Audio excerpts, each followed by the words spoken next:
Doctor साहब, दम यानी रुक़्या और तवीज़ में भी फ़र्क वाज़ेह कर दें।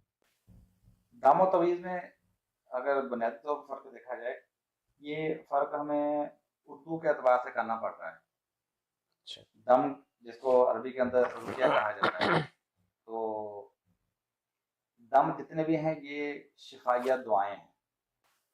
यानी जो शिफ़ा के लिए दुआएँ रसूलुल्लाह सल्लल्लाहु अलैहि वसल्लम ने हमें सिखाई हैं, उनको दम या उर्दू में दम कह दिया जाता है, अरबी के अंदर रुक़्या कहा जाता है।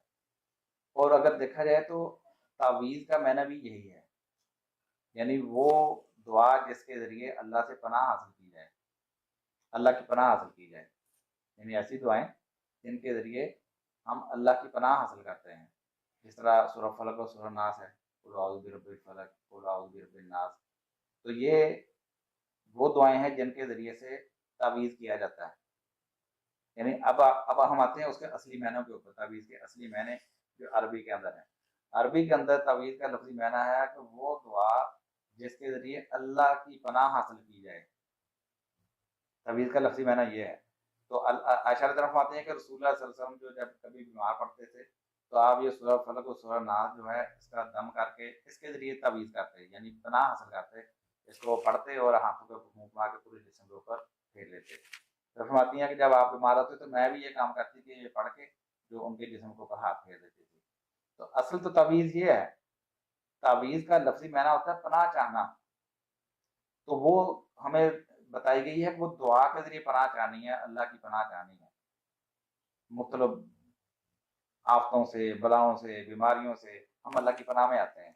असल तो और रसूलुल्लाह सल्लल्लाहु अलैहि वसल्लम ने जितने भी रुक़्या या दम सिखाए हैं, वो सारी की सारी शिफ़ाइया दुआएँ हैं। आप अहादीस की कुतुब के अंदर से जितने भी आप मसनून दम देखेंगे, आपको पता चलेगा कि वो सारी शिफ़ा की दुआएँ हैं। तो वो हम किससे करते हैं?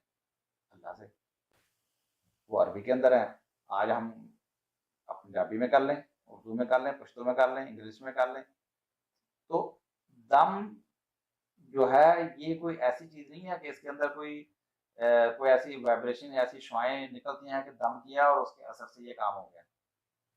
दम ये है कि हम अपने असबाब को इस्तेमाल करते हैं, मेडिसिन इस्तेमाल करते हैं और सारी जो मैनेजमेंट है किसी मरीज़ के लिए होनी चाहिए सेहत के लिए, वो ग़िज़ा अच्छी इस्तेमाल करते हैं, परहेज़ को रहते हैं, दवाई और इसके बाद हम यानी इसका मतलब कि ये चीज़ें टोटली मौसर पे ज़ात नहीं है, जब तक अल्लाह ताला की मदद साथ शामिल हाल ना हो। ये सारे असबाब अख्तियार करने के बाद हम अल्लाह से शिफ़ा की दुआ करते हैं। दूसरा एक हदीस है अब्दुल्लाह बिन मसूद फरमाते हैं कि दम तवीज़ और तवीले तो शिरक है, लेकिन हमें तो रसूलुल्लाह सल्लल्लाहु अलैहि वसल्लम ने ये सिखाया है कि जब भी कोई ऐसा मसला हो, तो आप तुम्हें ये काम कर ये दुआ माँगनी चाहिए, ये दम करना चाहिए। इज़हिबिल बअसा रब्बिन नास वashफि अंता शाफ़ी ला शिफ़ा इल्ला शिफ़ाअक शिफ़ा ला युगादिरु सक़मा। यानी ऐ इंसानों के रब बीमारी को दूर कर दे, वो शिफ़ा अता कर, क्योंकि तू ही शिफ़ा अता करने वाला है और ऐसी शिफ़ा अता कर जिसके बाद बीमारी पीछे बाकी ना बचे। तो वो फरमाते हैं कि हमें तो ये सिखाया गया, आप देखें ये क्या है? शिफ़ा की दुआ है। तो जितने भी दम हमें मसनून मिलते हैं वो सब उन सब के अंदर शिफ़ा की दुआएँ हैं। तो ये दम और रुक़्या जो है ये शिफ़ा की असल में दुआएँ हैं।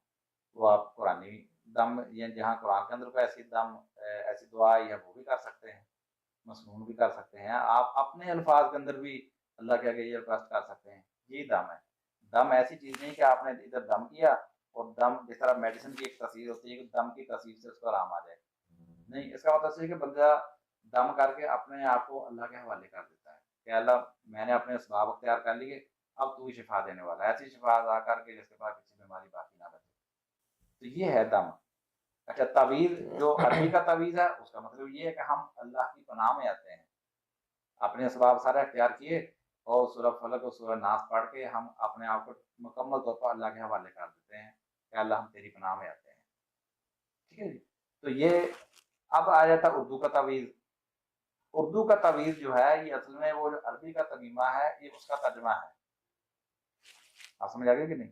आम तौर पर तमीमा और तावीज़ के अंदर ये फ़र्क किया जाता है कि तमीमा जो है वो कड़े छल्ले मनके वगैरह, मोतियों की माला वगैरह ये तमीमा है और जो कुरान की आयत या शफ़ाई दुआ कागज़ के अंदर लिख के पहन ली जाए तो ये तावीज़ है। یہ جو تقسیم ہے یہ غلط ہے، کیونکہ یہ جو لکھ کے پہننے والا یہ تعویذ تو نہ رسول اللہ صلی اللہ علیہ وسلم نے کیا، نہ صحابہ نے کیا، نہ تابعین نے، یہ کسی نے کیا ہی نہیں، یہ تو ان کے وہاں سے ثابت ہی نہیں ہے۔ ان کے ہاں تعویذ اگر تھا تو وہ یہ تھا کہ اللہ کی پناہ میں آنا، یعنی دعاؤں کے ذریعے سے، صرف یہ شکل تھی، لکھ کے پہننے والی نہیں تھی۔ لکھ کے پہننے والی چیز تمیمہ میں آ جاتی ہے، جو چیز ایک فزیکل وجود رکھتی ہے، وہ چاہے آپ پھر قرآنی آیت لکھیں، اسماء الحسنہ لکھیں، آپ اعداد لکھیں، آپ کوئی بھی چیز ہو، جب وہ چیز آپ پہنیں گے، لٹکائیں گے، تو وہ چیز ساری چیزیں تمیمہ کے اندر آ جاتی ہے۔ جس طرح میں نے شروع میں تابعی کا تو قول آپ نے سمجھ سنایا تھا، کانو یکرہون التمائم کلہا من القرآن وغیر القرآن، کہ صحابہ کرام جو تھے وہ ہر طرح کے تمیمہ سے نفرت کرتے تھے، چاہے وہ قرآنی ہو یا غیر قرآنی۔ تو لہذا اگر قرآن سے بھی چیز لکھ کے پہنی جائے تو وہ بھی تمیمہ کی ہی ذیل میں آتی ہے، یعنی وہ تعویذ میں نہیں آتی۔ لیکن اردو کے اندر عام طور پہ جو ہے وہ تعویذ لکھی ہوئی آیت و دعا کو کہہ دیا جاتا ہے، تو حالانکہ عربی کے اندر جتنی بھی چیزیں پہنی لٹکائی جاتی ہیں وہ ساری کی ساری تمیمہ کے مادے میں ہی آتی ہیں۔ جی ٹھیک ہے، آپ کی بات واضح